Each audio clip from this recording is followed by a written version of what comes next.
Imagine everyone around you is getting rich from something you don't fully understand. House prices are rising. Stocks are rising. Crypto is rising. Everyone says the same thing: buy now, or you'll be left behind. You wait. You doubt. But the fear of missing out keeps getting louder. So finally, you jump in and buy near the top.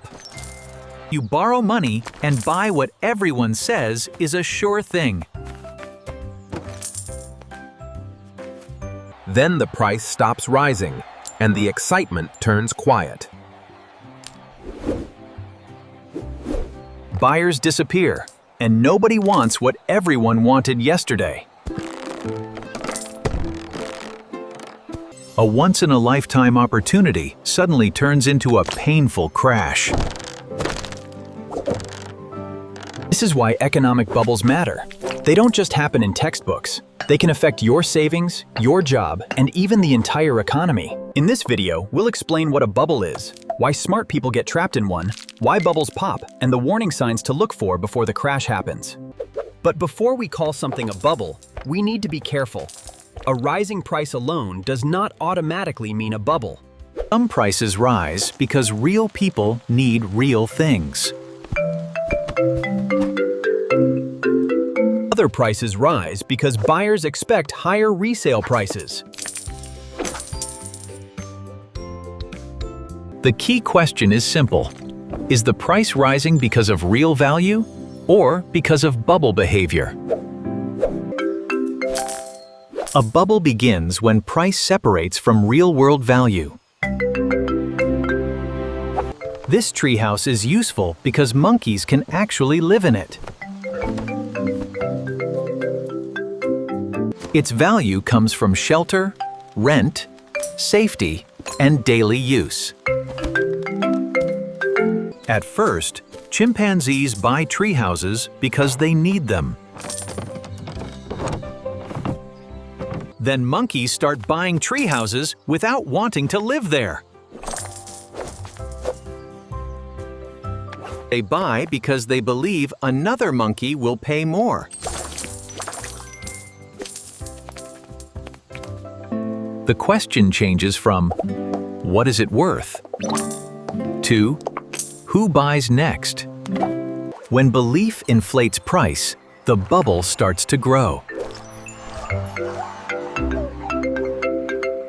10 treehouses cannot serve 20 families, so prices rise naturally. That price increase reflects real demand and limited supply. Real demand can make higher prices reasonable, not dangerous. In this case, value still supports the higher price. But speculation changes what the market is really rewarding.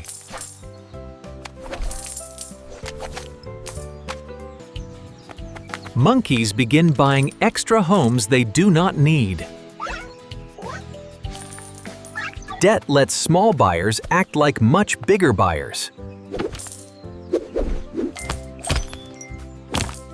More buyers chase the same asset, pushing prices even higher.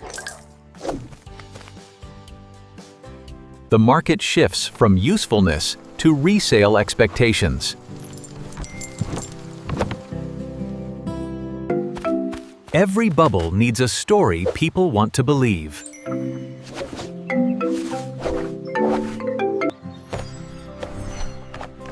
The story says, treehouses are the future of monkey life. A good story can be true and still overpriced.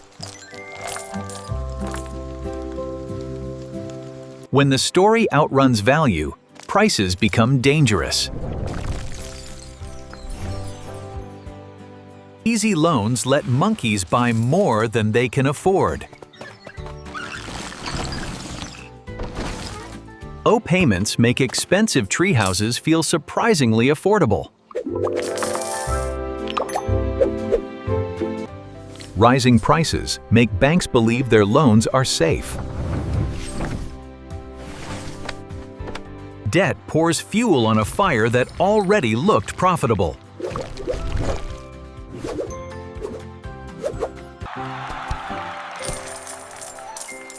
FOMO begins when everyone else seems to be winning. The fear is not just losing money, but missing your chance. In bubbles, rising prices become evidence that prices should rise. That creates a loop: confidence, buying, higher prices, more confidence. The bubble grows because each buyer makes the story stronger. The higher it rises, the harder it becomes to question. Smart people get trapped because bubbles mix logic with emotion. Believers think the asset will truly change the future. They may be right about the future, but wrong about price. Timers know it looks expensive, but expect to exit first. The problem comes when everyone tries to exit together. Forced buyers join because waiting feels even more dangerous. They are not always greedy. Many are simply afraid. A bubble is powerful because it turns fear into demand. People get trapped when "I should wait" becomes "I must buy." Bubbles do not pop only because prices are high. They pop when new buyers, easy money, or belief runs out. At high prices, real buyers can longer afford the asset. When real buyers leave, speculators sell mostly to speculators. Then banks get nervous and lending becomes harder.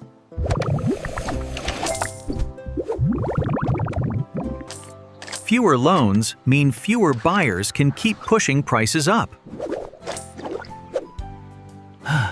One urgent sale can change the mood of the market. A price cut makes everyone wonder if the story was wrong. Doubt spreads faster than confidence once prices begin falling. Investors rush to sell before the next buyer disappears. But when everyone sells, the market needs buyers who are gone. Too many sellers and too few buyers make the bubble pop.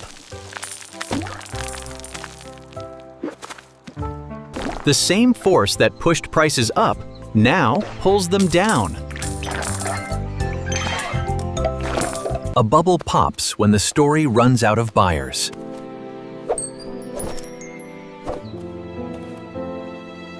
The crash hurts more when the bubble was built on debt. Asset values fall, but the loans do not disappear. People feel poorer, so they cut spending quickly.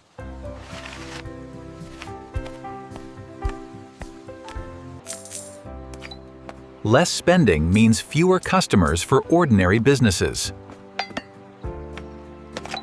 Builders, shops, and delivery workers begin losing income.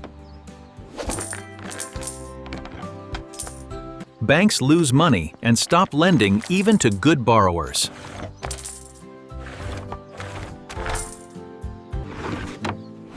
A crash in one market can spread through the whole economy. That is why bubbles can become recessions, not just price drops. Warning sign 1. Prices rise much faster than incomes. Warning sign 2. Buyers care more about resale than value. Warning sign 3. Debt becomes easy, large, and normal. Warning sign 4. Everyone says the old rules no longer apply. Warning sign 5. Staying out starts to feel embarrassing. These signs do not prove a bubble, but they warn you. The strongest bubbles make caution feel like stupidity. Good investing starts by questioning the story everyone repeats. A bubble is not just a high price. It is a price inflated by belief. People buy because others buy, and prices rise because prices rise. When the buyers disappear, the same loop reverses. Before buying, ask what real value supports the price. Are you buying value or hoping someone else pays more? Understanding bubbles helps you resist panic, hype, and FOMO. Before you buy the story, understand the bubble. Understand the economy without confusing jargon or panic.